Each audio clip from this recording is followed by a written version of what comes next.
What's going on, everybody?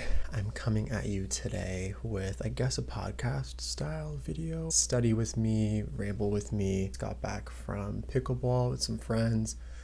Just got out of the shower, so if you can see the snail mucin on my face, that's why I'm shining. I promise I'm not profusely sweating. I'm also drinking a smoothie right now. It tastes a lot better than it looks. Smoothie sip check, I guess. Yeah. That'll do nicely. I kind of switched up the angle today because I figured, why the heck not? I have the viewfinder up next to me, which is helpful because I think I had my smoothie in my mustache in that last bit. Speaking of mustaches, I'm growing it out for this EMT class. Let's start on May 3rd. I'm doing a Saturday class. This is something that I've been wanting to do for a while. I wanted to do one in college. There was one in a local community that was... I honestly think that one was that one might have been free. I could be making that up. This one is, I think it's a private company that I'm going through. If it ends up being good, I'll let you all know what program I'm doing. But I wanted to go through just the notes, and forewarning, this chapter is really, really basic. It's chapter 1, but I'll show you the textbook and then we'll kind of jump into it. The textbook's massive. You can see here it's emergency care and transportation of the sick and injured. Whoever guesses the page count, and don't go look it up. I'll give a shout out to whoever can guess the page count. The book I have here, you can see there's a few little post-it notes because before the class started, they wanted us to go through and study some of the materials just to kind of have a good understanding of some of the basic concepts. And additionally, there was also an EMT prep class that I did back in February. It was on like a Sunday for I think like 5 or 6 hours. I was able to take notes on both of those things in this little journal here. If you watched my previous video in Spanish, you'll know that I have a lot of journals, or notebooks, I should say. Maybe I'll do a different video on the EMT prep, but this, honestly, I know I've already been rambling for probably 5 minutes. I wanted to kind of keep this short as I'm trying to figure out what I want to do in terms of posting videos and that kind of stuff. I don't see any point in like being selective with what I'm posting right now. Kind of just throwing stuff to the wall and seeing what sticks. So hopefully there'll be some interesting things in here for you. I'm hoping to continue to do these. Definitely less rambling in the next few of these. Hopefully this will be a series. I'm thinking it'll be something that I can do to help with my own understanding. And as I mentioned in the first part, this chapter is very, very basic in terms of the information. I think this is going to be really beneficial when it comes to like anatomy and physiology, different techniques for airway management and transportation of patients and that kind of stuff too. If there's any unintentional ASMR coming off of this, then by all means, I hope it puts someone to sleep. I have not considered doing anything ASMR related when it comes to videos, but hey, it's early days, am I right? I'm pretty excited to do this EMT course, I will say, especially just looking through the book even further, because you have different sections, which I guess I can read that off to you. So section 1 is going to be preparatory, which will go over EMS systems, workforce safety and wellness, medical, legal, and ethical issues, communications and documentation, medical terminology, and the human body. Also lifespan development, lifting and moving patients, and then the team approach to healthcare. Section 2 is going to be patient assessment. So chapter 10 is patient assessment. And then I guess that's it. One chapter in section 2. Section 3 is airway, so airway management. Section 4 is pharmacology, which is just going to be principles of pharmacology. That one should be really interesting for sure. Section 5 is shock and resuscitation. 14 is BLS, or basic life services, resuscitation. Section 6 is medical, so medical overview, respiratory emergencies, cardiovascular emergencies, neurologic emergencies, gastrointestinal and urologic emergencies, I think I'm saying that right, endocrine and hematologic emergencies. Hopefully I can improve my reading on this. Allergy, anaphylaxis, toxicology, behavioral health emergencies, that's kind of cool.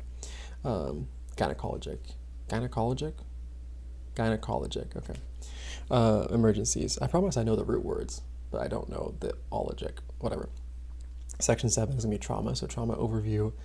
26 or chapter 26 is bleeding, soft tissue injuries, face and neck injuries, head and spine injuries, chest injuries, abdominal and genitourinary. I guess we'll be learning about that. Don't know what that is. Orthopedic injuries, environmental emergencies, and then section 8 is special patient populations. So obstetrics and neonatal care, that'll be really cool. Pediatric emergencies, oh my gosh, geriatric emergencies, patients with special challenges, section 9, EMS operations, so transfer operations, vehicle extrication and special rescue, incident management, terrorism response, and disaster management. So I need to know chapter 1, chapter 2, chapter 3, I think all of section 1, chapter 4, it's a big chapter, chapter 8, I think it jumps like 30 something. I think it goes like the transport, yeah, so chapter 38, 9 I'm assuming, yeah, 39, then chapter 40, and 41. So I didn't count that, but I think that's going to be about 8 chapters to do over the next month. Also something to note, there's skill drills, which is super cool. So like everything from glove removal technique to like how to apply a cervical collar, you know, vacuum splints, caring for burns, that kind of stuff. So it's obviously not just theory, it's going to be a lot of skills as well. I'm really looking forward to this course, as I mentioned. So without further ado, you just can't beat a smoothie at 9:40 at night.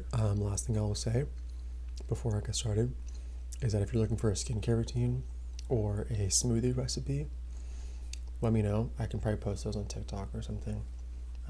Not that I have any fan basis or following, but I have gotten requests before to do skincare and smoothies too. Chapter 1 is all about EMS systems. This basically goes over the history of EMS. So it was rooted in World War I and World War II and also the Korean War. Essentially, there were all these people in medic, positions across the world when it came to fighting, at least in the United States. And what they realized is that all these positions were available, for soldiers at war, and there wasn't anything existing back on, U.S. soil. So for a long time, there wasn't always access to EMS services. Care that was given before a person reached a hospital wasn't always the best, and it really took up until about the early 1970s for this to kind of come into, the form of any type of training or licensure, credentialism. So I believe it was 1971 that the first edition of this book was made, and I think they mentioned it there as originally this orange book that most people would kind of come to know. The next thing that it brought up was the licensure levels, different levels of medical professionals, I guess, within EMS. The first one was emergency medical responder, or an EMR. This is something that's going to be more so in the realm of a police officer or a firefighter. I know firefighters have firefighter EMTs, but a firefighter without EMT training, of course.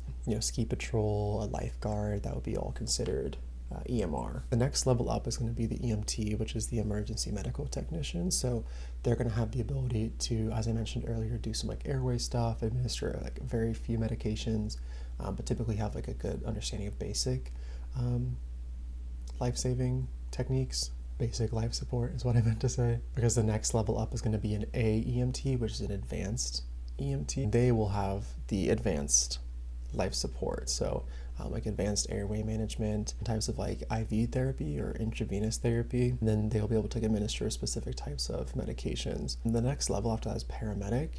So that's going to really, I wrote down pharmacology as the bigger thing that I took away from that, kind of what skill level it built on. They would also be able to do things like intubation, which an AEMT would also be able to do. I'm trying to think. I think it's an endotracheal intubation.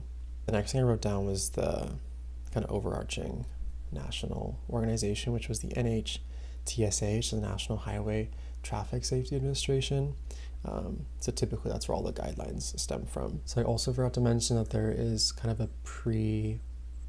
first aid training, I guess, which is public basic life support, and immediate aid, which is essentially going to be, CPR. Some people will have a certain level of CPR or basic life support, putting someone in the recovery position, first aid, that kind of stuff. Utilizing an AED, which is an automated emergency defibrillator, if I'm remembering that correctly, which will look for ventricular fibrillation and ventricular tachycardia. The next thing that the book talked about was the components of EMS care. In terms of components overall of the system, it talks about public access, which is going to be like dispatch, that kind of thing, public safety or public access to being able to report when EMS services are needed. There's also going to be a human resources component to EMS services, so making it actually a career that is fairly compensated and that kind of stuff.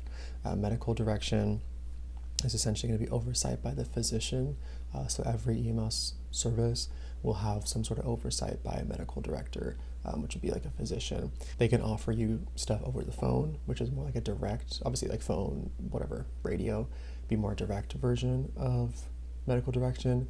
And then there's also the indirect, which would be like an example of what this course is. It's obviously some physician have to oversee it to some degree, and now it's kind of being trickled down and taught to me in this indirect way. Legislation and regulation is another component of it. So this is just going to help essentially decide, where the primary service area is, what jurisdiction is not the right word, but what area each department can serve in. Integration of health services is essentially going to be, the relationship between EMS and then the hospital, like how well can they work together and communicate for the patient's needs.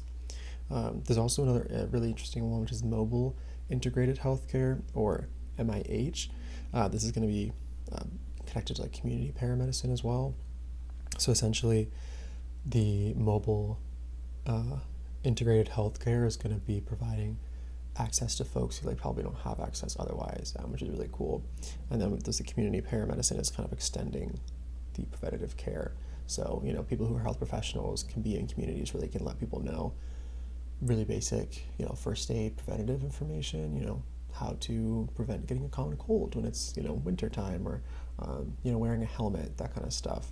Information systems is also another part of it, so obviously helping answer bigger questions and trends, and everything from how much oxygen is being used in the ambulance to then what types of calls are we seeing most, or what's the age group or demographic that we're seeing a lot of these calls from. And evaluation, so it's quality-based or continuous quality improvement, or CQI, which is going to be pretty much just a proactive approach to managing EMS systems. The book talks about pushing a just culture, which is, from my understanding, something that comes down to accountability and understanding of the bigger picture. Knowing what's fair and how things balance out in the grand scheme of things is what I kind of got from this. Patient safety obviously is a huge one, so knowing different types of errors that might go on, and then kind of how to recover from those. So there's 3 different types of errors, and the errors are skills-based, knowledge-based, and then, this is me not knowing how to read my own notes, it's rules-based errors.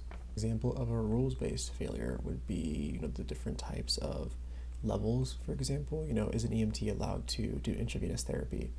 No, that's an advanced EMT, right? So that's what's the error? A break in the rules.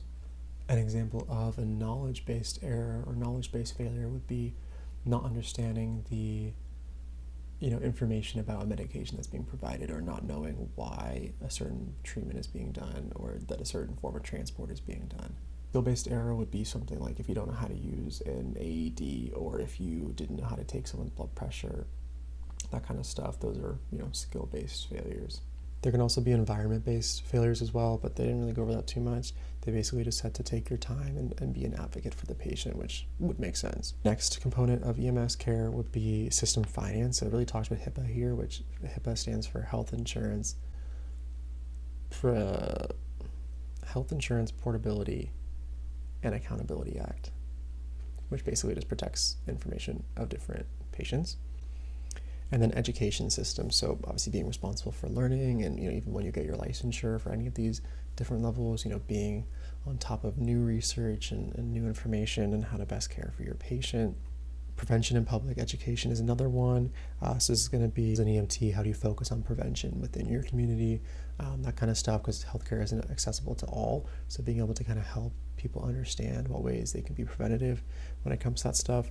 I know we talked about that earlier on, but similar points. They broke it down further to primary protection and secondary protections. Primary protection would be the polio vaccine. And I'm using examples from the book. So that's going to kind of nip it in the bud right away. Secondary would be like new technologies, like they use the guardrail example, so like knowing how to design a guardrail so that like the impact of a car crash isn't as much, or isn't as damaging, I should say. And fun fact note, I just wrote down that goiter is an abnormally large thyroid gland. That was, I don't know where that was. It was just in the textbook, so I wrote that down. And then finally, the last component is going to be EMS research. So this is going to be like a science-based medicine approach, or like an evidence-based medicine approach. So just the idea that there's always stuff to be learning when it comes to EMS care. Finally, I just talked about the roles and responsibilities of the EMT. So patient advocate for yourself, of course. Professional attributes, so being respectful, understanding, compassionate. There's a bunch of different traits that they listed. I'm going to assume that I have all of them. Integrity, empathy, self-motivation, appearance and hygiene, that one questionable, self-confidence, time management, communications, teamwork and diplomacy, respect, patient advocacy, and then careful delivery of care. Something that they talked about too is like forming your own opinions, because a lot of times there'll be calls made to situations where the person deems it an emergency, but maybe you've seen it 100 times, 1,000 times, and it was just really cool to kind of have it in text and in writing that they want you to make your own, form your own opinions. That is essentially it. I'm going to show you all one picture because I think it's just like the funniest thing. So you have what you should be dressed like, and this is what you shouldn't be. And I just thought that was so funny. That's what's entertaining me these days. I appreciate everyone listening. There's also a ton of different vocab and everything that might be like a separate video. Probably not. This was definitely like a trial by fire type of video, but I will probably like post the Quizlet I made down below. I might also post the playlist from Pickleball when I was playing. Really good playlist I found on Spotify. With that, I'm gonna go to bed. I hope that this can be interesting and entertaining to people, and I think it will be more interesting as we go on and get into better content. But I want to start with the basics and hold myself accountable for making these projects. So hopefully you enjoyed, but appreciate you watching. Cheers.